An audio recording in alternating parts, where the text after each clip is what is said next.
Bonjour à toutes et à tous et bienvenue dans votre matinale. Très heureux de vous retrouver en ce jeudi 11 juin pour vous accompagner pendant une nouvelle demi-heure. Au programme de cette matinale, comme tous les matins, nous ferons un point sur l'actualité avec votre journal préparé par la rédaction de TV Vendée. Votre chronique du jour, nous parlons association dans la chronique du jour. Un numéro de téléphone à connaître également qui s'affiche en bas de votre écran. Merci Antoine, le 06 84 54 77 23. Il s'agit tout simplement du WhatsApp de la matinale qui vous permet d'interagir avec nous chaque matin.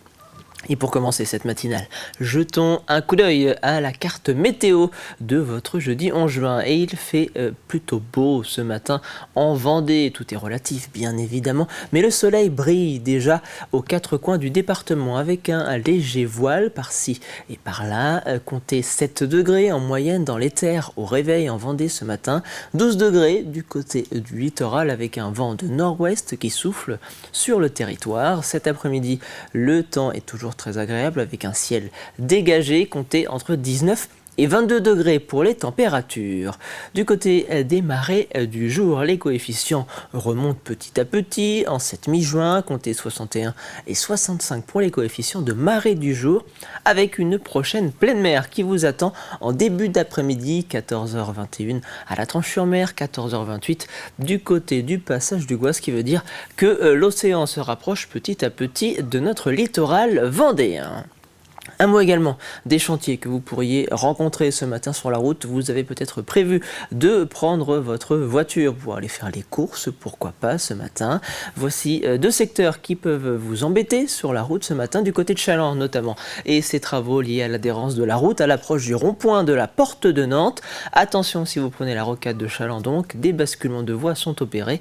Même chose pour celles et ceux qui arriveraient par le nord de la commune. Ralentissement possible à prévoir jusqu'au 12 juin.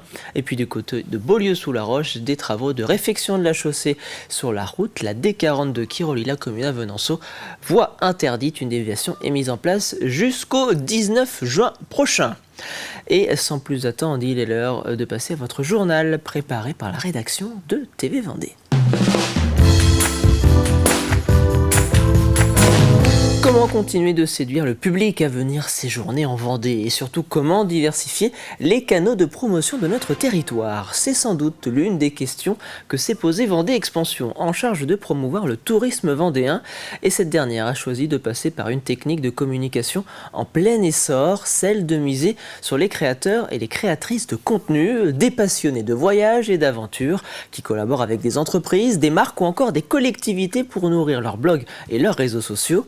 C'est le cas de Virginie à la tête du compte My Wild Travel. Invitée pour passer une semaine à découvrir la Vendée, en échange, elle doit mettre en images et en vidéo toutes les activités réalisées, à commencer par une sortie en canoë. Reportage Louise Viadger. Ce matin-là, c'était sortie en canoë pour Virginie et son chien Tao.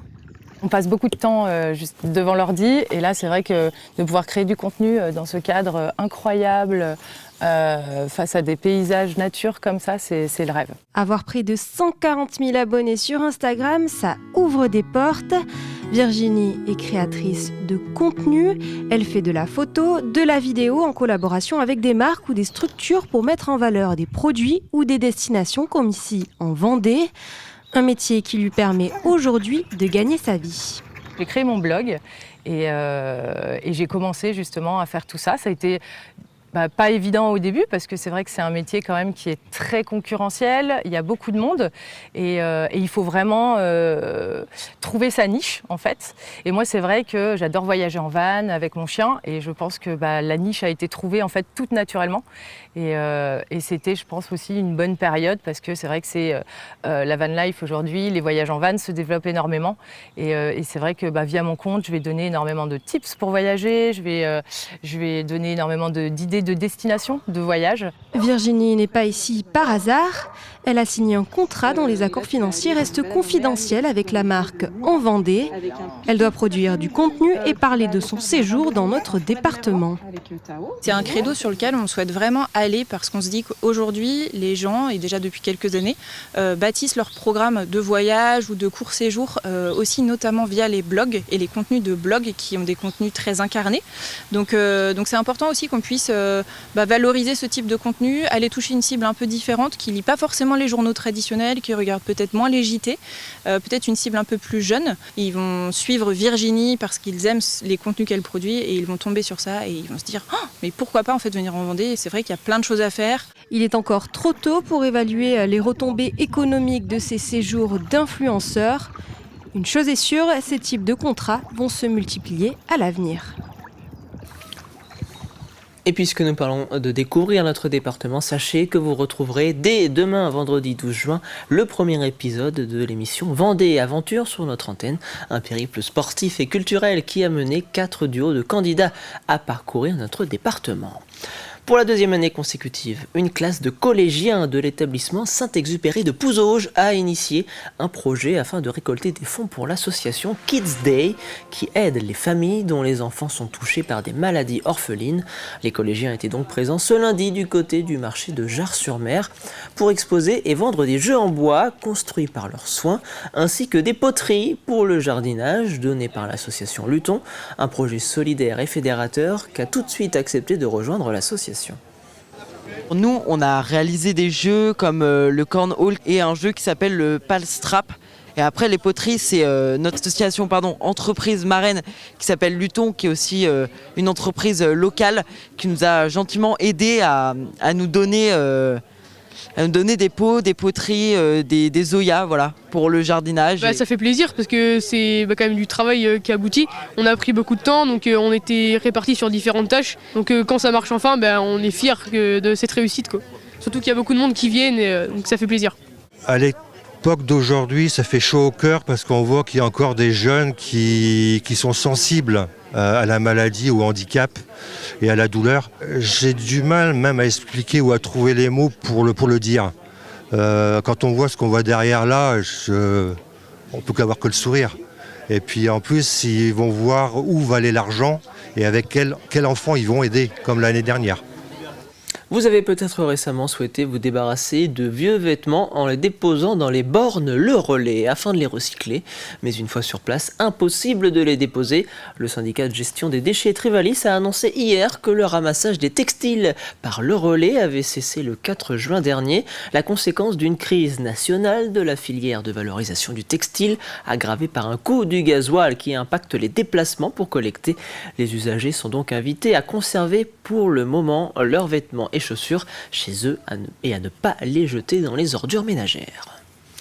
C'est un nouveau départ pour l'action sociale aux Herbiers. Les élus locaux viennent récemment d'inaugurer le tout nouveau bâtiment qui rassemble désormais les activités des centres communaux et intercommunaux d'action sociale du territoire. Situé rue du Tourniquet et déjà ouvert depuis le début du mois de juin, ce pôle moderne représente un investissement d'1,8 million d'euros, cofinancé par la ville et la Comcom.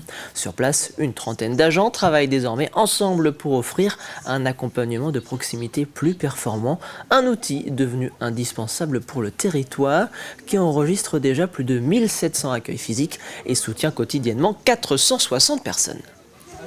Les publics accueillis ici sont des publics très variés. On a à la fois des personnes âgées en forme, qui viennent prendre des renseignements pour de la prévention santé. Voilà, on a un point d'appui senior ici. Et puis on a aussi des personnes plus vulnérables, plus en fragilité, soit du fait de violences, ça peut arriver, soit du fait de recherche d'un logement, parfois dans des conditions assez urgentes. Donc on a ici un public extrêmement varié. On a des personnes qui viennent aussi pour des questions de fracture numérique. On a un conseiller numérique qui accueille également.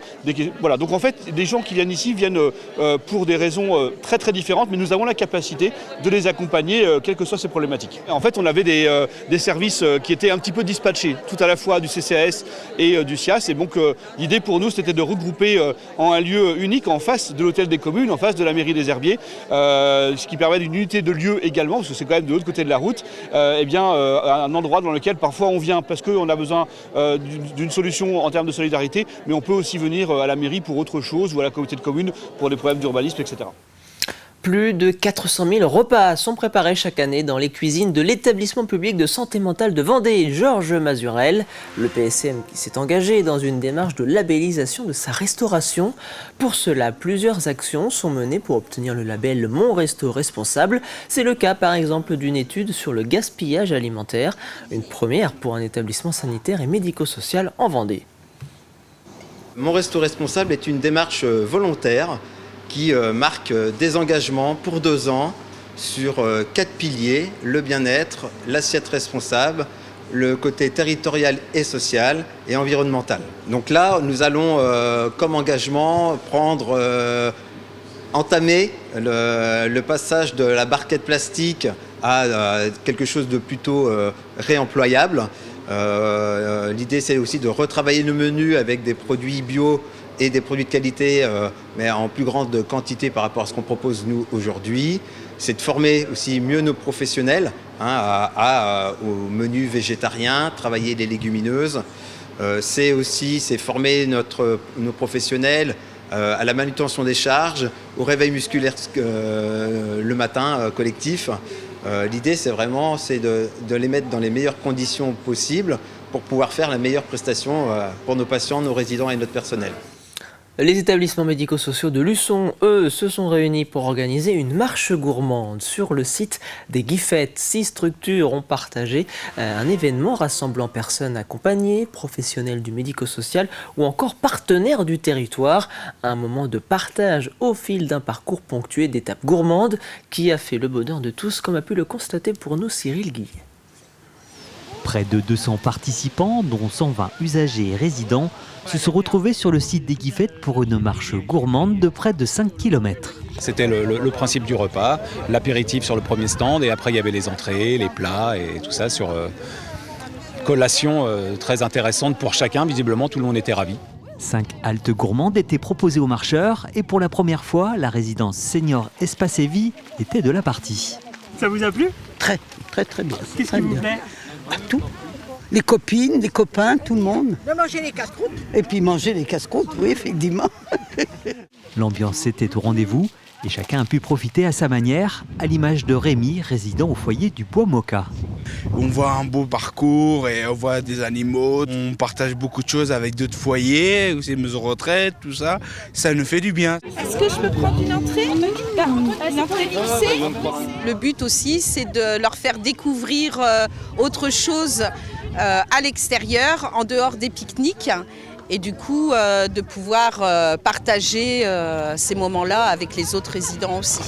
6 structures du territoire luçonnais avaient fait le déplacement, un temps fort essentiel pour les résidents et les usagers. On parle d'inclusion beaucoup dans notre secteur d'activité. Et l'inclusion, c'est un effort de tous, un effort démocratique. Et là, on est en pleine participation citoyenne, en pleine activité inclusive. Donc c'est ce qui nous permet de travailler et puis de continuer à faire des choses sympas ensemble et ouverts à tous, quoi. 12 élèves du lycée Atlantique assuraient le service sur les stands de restauration. Les participants ont pu profiter de cette pause pour apprendre la chorégraphie du flash mob final. Il y avait un petit geste qui était mis en place, donc chaque marcheur devait apprendre ce petit geste. Et donc à la fin, on va pouvoir réaliser ce flash mob. La journée s'est conclue en musique pour le plus grand bonheur de tous.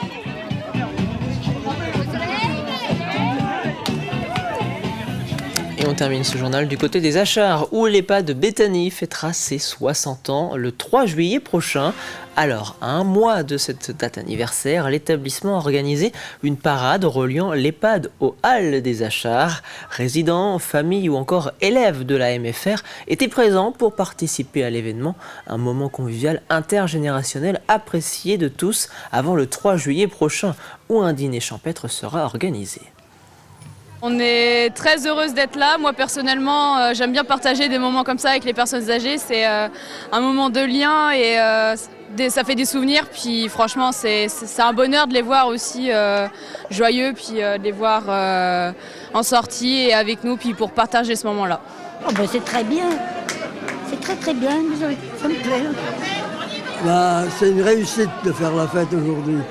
Il y a tellement longtemps que je ne me suis pas baladé en fauteuil. C'est la première fois. Donc c'est bien ? Et c'est mon fils qui m'a roulé encore. Et c'est la fin de ce journal préparé par la rédaction de TV Vendée. Je vous propose de jeter un rapide coup d'œil à la météo de votre jeudi 11 juin. Si vous nous retrouvez à l'instant sur TV Vendée, il fait beau aujourd'hui en Vendée avec un ciel légèrement voilé, certes, mais vous allez le voir, les températures assez fraîches de ce matin, 7 et 12 degrés, vont rapidement laisser place à des températures plus agréables. Un ciel relativement ensoleillé pour cette deuxième partie de journée. Comptez entre 19 et 22 degrés pour les températures cet après-midi et un vent de ouest qui souffle sur la Vendée, comptez 30 km/h pour les pointes aujourd'hui. Chaque jour, nous vous proposons depuis ce lundi un petit point sur la Vendée Arctique qui a débuté dimanche dernier. Les skippers sont partis depuis les Sables d'Olonne. Chaque jour, donc, vous avez l'occasion de voir les dernières images, d'entendre les mots des skippers. Un journal de la Vendée Arctique proposé aujourd'hui par Aurélien Huard.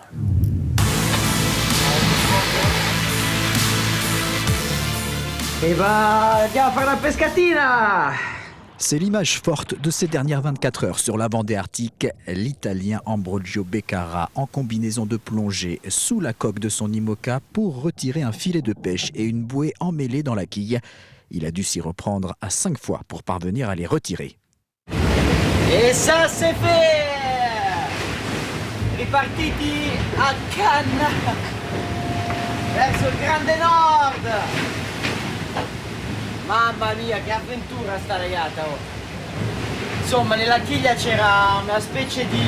cioè una civa con un pallone, ma era attaccato al fondo, non so cosa ci fosse, c'era una tensione mostruosa. E quindi ha distrutto tutta la parte bassa della lama di deriva.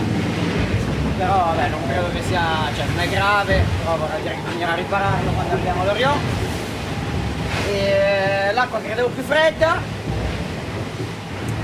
Non facilissimo perché la barca derivava veramente forte e un paio di volte mi sono fatto strappare via dalla chiglia talmente era forte la corrente.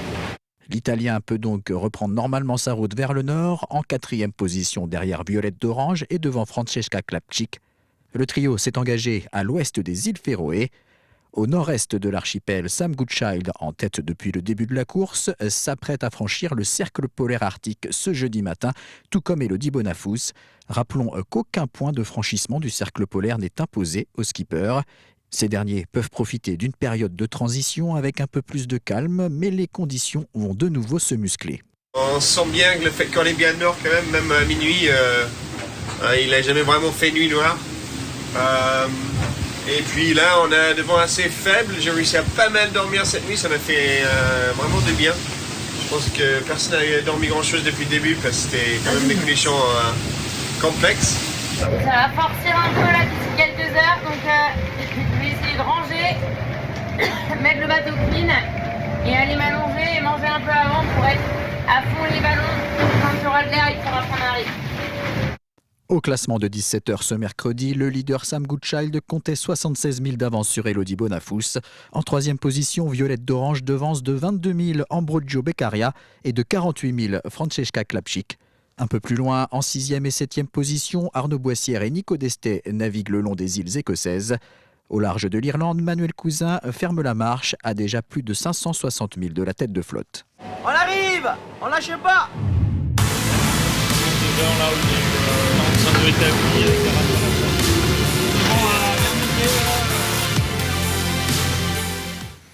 Et ce matin, Sam Goodchild devançait toujours Elodie Bonafous d'à peine 40 000 nautiques sur Petit Prince Keguiner.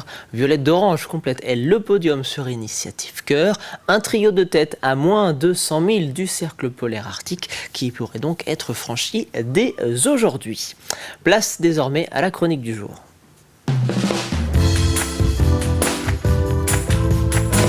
Au programme de ce jeudi, une nouvelle chronique asso présentée par notre journaliste Jeanne Bell. Elle vous emmène aujourd'hui sur le littoral aux Sables d'Olonne à la rencontre de l'association restauratrice du Drakkar vendéen qui accueille désormais des visites.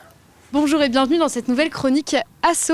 Aujourd'hui, nous sommes sur l'Olave d'Olonne avec l'association Drakkar de Vendée. J'ai rejoint l'association en juin 2022 pour commencer à fabriquer ce dracar sur lequel on est, qui fait 23,50 m de long, 5,50 m de large, qui pèse 22 tonnes, avec un mât de 14,50 m et une voile dépliée qui fait 110 m². Ce bateau-là, on l'a construit en 22 mois, c'est-à-dire que c'est un exploit, puisque les Vikings eux-mêmes mettaient 5 ans à les fabriquer.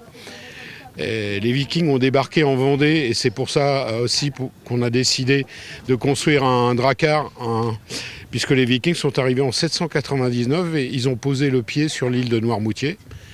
Et à partir du moment où ils se sont installés sur l'île de Noirmoutier, ils ont commencé à faire des raids dans toutes les rivières côtières vendéennes, qui étaient navigables jusqu'à 40 km à l'intérieur des terres. Ils remontaient les rivières, ils surprenaient tout le monde à l'église le dimanche matin en ouvrant les portes et en volant tout ce qui brillait. Ils repartaient avec l'or de l'église, l'or et l'argent de l'église. Et puis derrière, ils venaient le stocker sur l'île de Noirmoutier. Quand ils en avaient 8 tonnes, et ils repartaient avec un bateau comme le nôtre, qui était plutôt un bateau de transport de personnes et de marchandises. Et ils remontaient en Norvège. Et puis là-bas, en Norvège, ils l'enterraient en attendant de mourir pour pouvoir récupérer ces richesses-là et parvenir au Valhalla, leur paradis. Ça a démarré donc il y a 3 ans maintenant. Et le bateau était mis à l'eau pour le Vendée Globe de l'année dernière, au mois de novembre. Voilà. Et le chantier a été duré un certain nombre de temps avec des partenaires qui nous ont aidés à construire le bateau. Et on a fini à peu près avec 80 bénévoles. Donc ça représentait en nombre d'heures de bénévoles à peu près 35 000 heures de bénévolat pour construire ce navire. L'association organise aussi des événements comme des privatisations ou encore des sorties en mer. Il y a trois possibilités que nous offrons aux gens qui viennent nous voir. C'est la visite du bateau à quai. Donc c'est en particulier pour les familles et les enfants. On leur fait faire de l'alphabet viking, on leur fait faire des nœuds sur le bateau. Oui, il y a tout un ensemble d'objets qu'on peut leur proposer. Et puis ensuite, il y a les sorties en mer. Les sorties en mer durent à peu près 3 heures. Et ces sorties en mer nous permettent de montrer ce que c'était que la navigation viking à l'époque du XIe siècle. Et puis aussi les privatisations qu'on peut faire ou à la journée ou le soir. Alors les privatisations, ça concerne, comme je vous l'ai dit, des restaurants, mais ça peut concerner aussi des familles ou des entreprises, des anniversaires de mariage, des réunions d'amis qui peuvent être organisées à ce moment-là. Voilà, c'est la fin de cette chronique Asso. Alors si vous voulez en savoir plus, c'est avec le lien qui s'affiche juste ici. Et moi je vous dis à très bientôt dans une prochaine chronique Asso. Rendez-vous donc jeudi prochain en compagnie de Jeanne Biel pour votre prochaine chronique Asso. Place désormais à votre extrait du jour.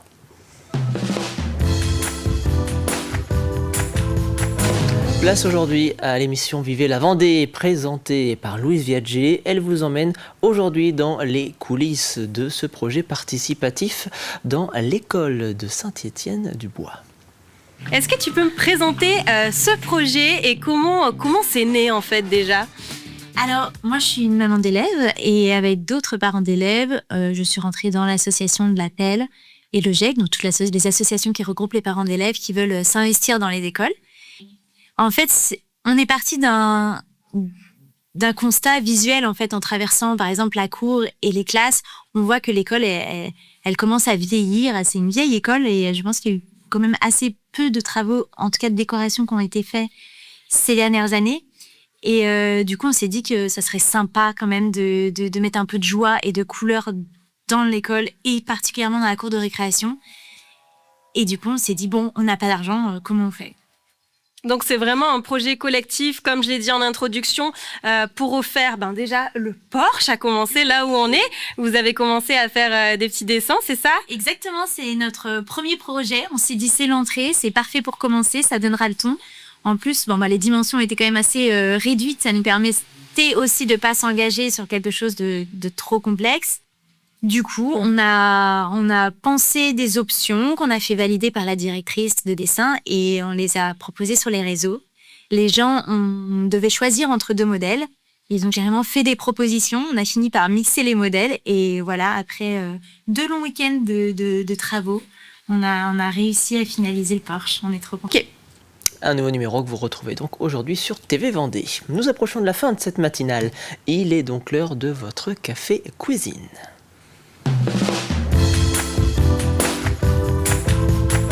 A gagné cette semaine dans le jeu de la matinale 2 entrées au parc Pierre Brune dans la forêt de Mervan. Et cette question à laquelle vous devez répondre: quel skipper vient de terminer sa traversée de l'Atlantique à bord de son bateau de classe mini? Il vient de réaliser le record de temps entre la Guadeloupe et l'île de Groix en classe mini. Donc, voici le 4e indice de la semaine pour le jeu de la matinale. Nous cherchons, je le rappelle, un skipper vendéen âgé de 24 ans. Alors, si vous avez trouvé la réponse à ce jeu de la matinale, il vous reste encore du temps pour vous rendre sur tvvendée.fr, rubrique jeu, pour y déposer votre réponse. Et c'est la fin de cette matinale. Merci pour votre fidélité. Vous retrouverez à partir de 12h30 Élise Blanchard pour le journal de la mi-journée. Quant à moi, je vous donne rendez-vous dès demain pour la dernière matinale de la semaine. Très bonne journée à tous. Don't worry, baby. Just call my name. I'll be there in a hurry. You don't